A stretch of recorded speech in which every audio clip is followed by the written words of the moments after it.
요한복음 13장 1절. 유월절 전에 예수께서 자기가 세상을 떠나 아버지께로 돌아가실 때가 이른 줄 아시고 세상에 있는 자기 사람들을 사랑하시되 끝까지 사랑하시니라.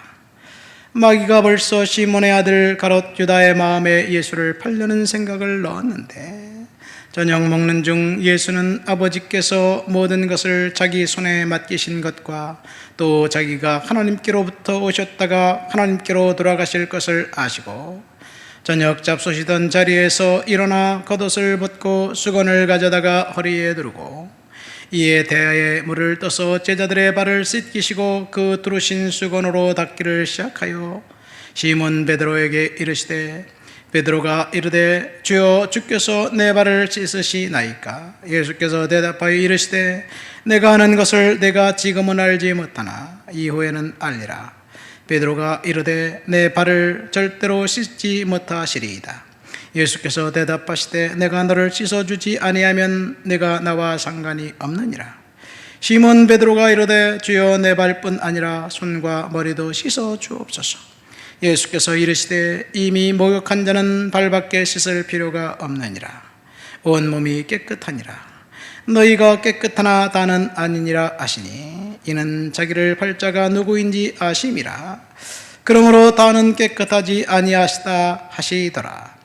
그들이 발을 씻으신 후에 옷을 입으시고 다시 앉아 그들에게 이르시되 내가 너희에게 행한 것을 너희가 아느냐? 너희가 나를 선생이라 또는 주라 하니 너희 말이 옳도다. 내가 그러하다. 내가 주와 또는 선생이 되어 너희 발을 씻었으니 너희도 서로 발을 씻어주는 것이 옳으니라. 내가 너희에게 행한 것 같이 너희도 행하게 하려 하여 본을 보였노라. 아멘. 오늘 우리가 읽은 말씀은 예수님이 섬김의 본을 보여주신 그 상황을 볼 수 있습니다. 이 말씀은 유월절 전 이제 마지막 식사를 하셨던 그 장면입니다. 이 식사를 마치고 이 발 씻어주는 그 예식을 마치고 그 다음에 식사를 하고 그 다음에 다락방 강화라고 해서 요한복음 13장부터 17장까지 16장까지 예수님의 설교 말씀이 있습니다. 요한복음 17장은 요한이 예수님께서 겟세마네 동산에서 기도하셨던 그 기도의 장면을 베드로는 예수님이 땀이 흘려 떨어지는 것이 빗방울 같이 되었다라고 누가는 기록했고 마태는 주여 이 잔을 내게서 옮기시옵소서 그러나 나의 원대로 마옵시고 아버지 뜻대로 하옵소서 그 기도만 이제 기록해 놓았는데 요한은 요한복음 17장에 예수님이 세 가지를 기도한 것을 기록하고 있습니다. 오늘 제자들의 발을 씻으신 그 장면을 통해서 세 가지를 생각해 보려고 합니다. 첫 번째 예수님입니다. 1절 말씀 보니까 유월절 전에 예수께서 자기가 세상을 떠나 아버지께로 돌아가실 때가 이른 줄 아시고 세상에 있는 자기 사람들을 사랑하시되 끝까지 사랑하셨다. 예수님의 제자들을 끝까지 사랑하고 품었던 것을 볼 수 있습니다. 예수님이 발을 씻어준 사람에게는 가롯 유다도 포함되어 있습니다. 예수님은 가룟 유다가 예수님을 배반할 것을 다 아셨지요. 그렇지만 그럼에도 불구하고 마지막까지 가룟 유다의 발을 씻어주시면서 이제 가룟 유다의 그 행동에 회개할 것을 촉구합니다. 그리고 이 행동을 다 마치고 난 다음에 예수님이 내가 선생이 되어 너희 발을 씻어주었는데 너희도 그렇게 해라. 본을 보여주기 위해서 그런 일을 했다라고 예수님이 말씀하십니다. 섬김의 본을 보여주신 그 예수님을 따라 우리도 섬기는 삶을 살아야 될 줄 믿습니다. 두 번째 우리가 생각해 볼 것은 유다입니다.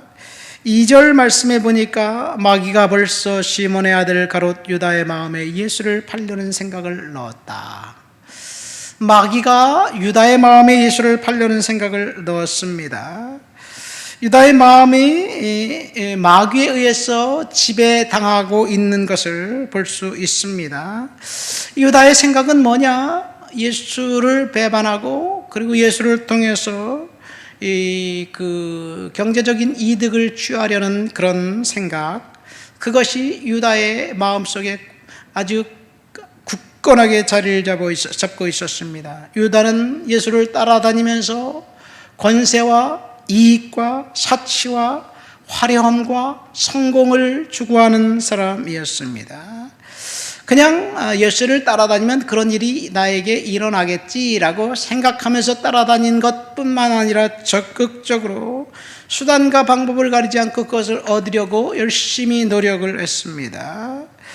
예수님께서 예루살렘에서 왕이 될 것으로 생각하고 권세를 잡으려는 보려는 열정이 유다에게는 남들보다 더 컸습니다. 한마디로 말해서 정치적 야망을 위해서 예수를 따라다닌 거지요. 예수님의 12제자 모두 다 그랬습니다. 특별히 야고보와 요한은 예수님에게 직접적으로 예수님, 우리 형제들을 하나는 오른편에 하나는 왼편에 앉혀주십시오, 그렇게 요청까지 했습니다. 야고보와 요한의 요청도 굉장히 파격적이고 아주 센세이션한데 유다는 더했습니다. 예수를 따라다녔던 제자들이 다 순수한 마음으로 따라다닌 것은 아니었지요. 정치적 야망을 가지고 제자 되었는데 그런 사람들을 예수님은 끝까지 사랑하셨습니다. 유다는 예수님을 따라다니다가 자신의 개인적 야망이 성취될 수 없다는 사실을 알고 예수를 배반하고 팔고 기로 결정합니다. 유다는 제자들의 대표자로서 제자단의 회개 일을 하고 있었습니다. 예수님이 직접적으로 말씀하시죠. 저는 도적이라, 그렇게 말씀하시기도 합니다. 마리아가 향유 한 옥합을 깼을 때 너 어째서 그 300데나리온이나 되는 돈을 허비하느냐, 그런 책망을 하면서 그때 예수님이 저는 도적이라 그렇게 말씀하시고 요한은 기록해 놓습니다. 유다는 결국 예수를 팔아넘길 생각으로 제사장을 만났고 그때 당시 9불 50센트, 노예 한 사람 가격이래요. 지금 9불 50센트와는 전혀 다르겠지만 어쨌든 해당하는 금액을 넘겨주기로 하고 이제 예수를 넘겼습니다. 6월절 마지막 그 만찬 석상에서 예수님과 유다와 가장 많은 대화를 했습니다. 예수님이 내 하는 일을 속히 하라, 그런 말씀을 하셨고 그 다음에 너희 중 하나가 나를 팔리라, 그런 말씀도 하셨습니다. 이 말을 들으니까 제자들을 근심하면서 납니까? 그러면서 자신을 아닌 것을 증명해 보이려고 애쓰면서 예수님에게 질문을 합니다. 베드로는 예수님 곁에 있었던, 예수님의 품에 비스듬하게 앉아 있었던 요한에게 예수님에게 좀 물어봐라, 그러면 눈짓하기도 합니다. 그러니까 예수님께서 그런 말씀을 하시죠. 나와 함께 그릇에 손을 넣는 자가 그다. 마침 그때 유다가 그릇에 손을 넣고 같이 식사를 하고 있었던 것 같아요. 그러면서 예수님이 또 이런 말을 하면 내가 한 조각을 찍어다가 주는 자가 그다. 그러면서 예수님은 유다에게 한 조각을 찍어다 줍니다. 이런 일련의 대화를 통해서 볼 때 제자들은 예수님이 무슨 말씀을 하시는지 그 의미를 종잡을 수가 없었어요. 두 번째로 유다는 예수님이 말씀하시는 것을 다 알고 있었습니다. 왜냐하면 자기 마음에 이미 제사장들을 만났고 돈을 받기로 했고 실행만 하면 되는 거예요. 입맞춤만 하면 되는 거예요. 그러니까 예수님이 그 유다에게 회개의 기회를 계속해서 준 거고 유다는 끝까지 회개하기를 거부했습니다. 뻔뻔스럽게 시침이 뚝 되면서 라삐어 납니까? 라는 질문을 합니다. 그러니까 예수님이 그래 내가 말했다. 내가 하는 것을 속히 해라. 그러니까 제자들은 유다가 돈을 맡고 있으니까 뭔가 물건을 사라 그러는 걸까? 뭐 어쨌든 가난한 사람들을 도우라 그러는 걸까? 이렇게 오해하기도 했습니다. 그런데 성경은 그렇게 기록하고 있죠. 요한복음 13장 28절부터 30절. 유다가 그 조각을 받고 나가니 밤이다. 유다는 의도적으로 예수님의 그 회개에 촉구하시는 것을 거부했습니다. 유다는 밤의 권세에 놓여 있었던 사람이었습니다. 어떻게 해서든 예수님은 유다의 마음을 바꿔보려고 했지만 끝내 실패했습니다. 왜 그래요? 마귀의 권세 아래, 마귀의 세력 아래 자기 자신을 집어넣었기 때문에 그렇습니다. 우리가 이 유혹을 당할 수는 있습니다. 그러나 유혹 당한 그것 때문에 죄를 짓는 것은 우리의 선택입니다. 마귀가 우리를 공격할 수는 있습니다. 그러나 마귀에게 우리의 혼의 문을 열어주어서 마귀가 우리들을 지배하도록 우리가 허용해서는 안 됩니다. 자, 이 예수님과 유다와의 대화 속에서 유다의 그 예수님을 따르는 그런 다른 목적, 그 성공하고자 하는 그런 목적, 그 목적을 가지고 주님을 따랐는데, 오늘 우리가 예수님을 믿는다고 하면서 주님의 제자가 되기 위한 목적이 아니라 다른 목적으로 주님을 따른다면 유다와 비슷하지 않을까, 이런 생각을 이 말씀을 묵상하면서 해보았습니다. 그렇죠. 목회자가 돼도 성공하길 원하는 것, 성도가 되어서 하나님 앞에 기도하고 예수님을 믿는 것이 축복받길 원하는 것, 그래서 성공과 축복이 목적이라면 가룟 유다와 비슷하지 않을까 생각됩니다.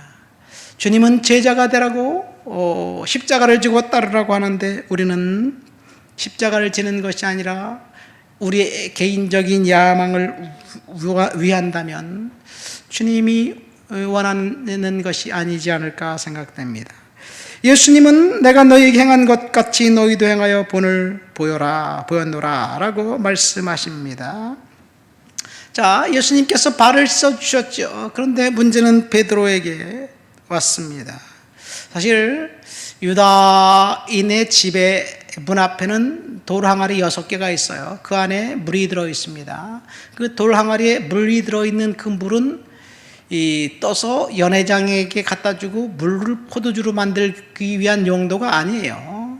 물론 요한복음 2장에 그 물을 포도주로 만드셨지만 예수님께서 그 물은 집에 들어가기 바로 직전 문 앞에서 사람들의 발을 씻고 집에 들어가는 일에 갈 때 쓰는 물 항아리입니다. 마지막 식사하기 바로 직전에 예수님이 제자들의 발을 씻어주신 것도 마찬가지지요. 이 샌들을 신고 이 사막을 돌아다니면서 더러운 발을 씻지 않고 집에 들어갈 수 없는 그런 상황. 그러니까 발을 씻어주는 것은 예수님이 할 일이 아니라 그 집의 종들이 할 일인데 예수님이 그 일을 했습니다. 그러면서 예수님께서 이제 너희는 섬기는 자가 되라고 말씀하셔요. 근데 문제는 그 발을 씻을 때 베드로에게 있습니다. 베드로는 아마 그렇게 생각했을 거예요. 예수님이 발을 씻어준다? 근데 제자들 아무 말도 안 하네. 이 일은 종이 할 일인데, 그렇게 깨달았으면 베드로가 주님 제가 하겠습니다. 제가 섬기겠습니다. 그렇게 말을 하고 실행에 옮겨야 될 텐데 베드로는 왜 다른 제자들은 아무 말도 안 하지? 예수님이 발 씻어주신다 그러는데 그냥 발을 씻도록 내비두지? 그렇게 의아하게 하면서 자신에게 왔을 때 주님 제 발은 절대로 씻을 수가 없습니다. 그러면 더러운 발로 들어가겠다는 이야기인가? 그런 이야기를 합니다. 베드로 제 발을 제가 씻겠습니다. 제가 예수님 발을 씻어드리겠습니다. 이런 말이 아니에요.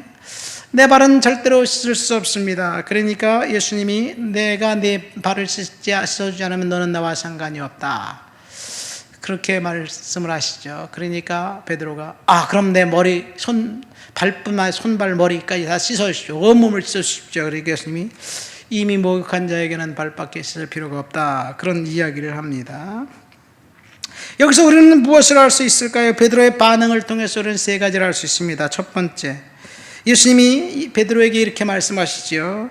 나의 하는 것을 이제는 알지 못하나 후에는 알게 될 것이다. 그렇지, 예수님의 행동으로는 알 수 없습니다. 그러나 후에는 알게 될 것입니다. 왜? 예수님의 섬김의 본을 보여주셨기 때문에 그 섬기라는 그 말씀.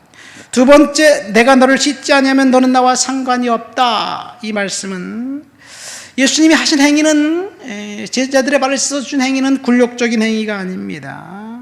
예수님이 하신 행위는 섬김이었는데 그 섬김을 통해서 베드로와 예수님은 또다시 관계를 맺길 원하시는 거예요. 가룟 유다처럼 베드로도 예수를 배반할 것을 알았기 때문에 예수님께서 내가 너를 씻어주지 않으면 상관이 없다. 내가 너의 발을 씻어주었기 때문에 내가 회개하고 돌아올 것이다. 이런 이야기가 아닐까 생각됩니다. 세 번째, 이미 목욕한 자에게는 발밖에 씻을 필요가 없다. 주님께서 우리들의 죄를 용서해 주셨기 때문에 우리들은 주님의 은혜 아래 살 수 있다는 사실, 날마다 성령과 동행하며 믿음으로 살아야 될 줄 믿습니다. 그러면서 예수님께서 제자들에게 이렇게 말씀하십니다. 너희가 나를 선생이라 또는 주라 하니 너희 말이 옳도다. 내가 주와 선생이 되어 너희 발을 씻었으니 너희도 서로 발을 씻어주는 것이 마땅하니라. 내가 너희에게 행한 것 같이 너희도 행하게 하려 본을 보였노라. 예수님의 본을 받아 주님 앞에서 섬김의 삶을 살게 되시기를 예수님의 이름으로 축원드립니다.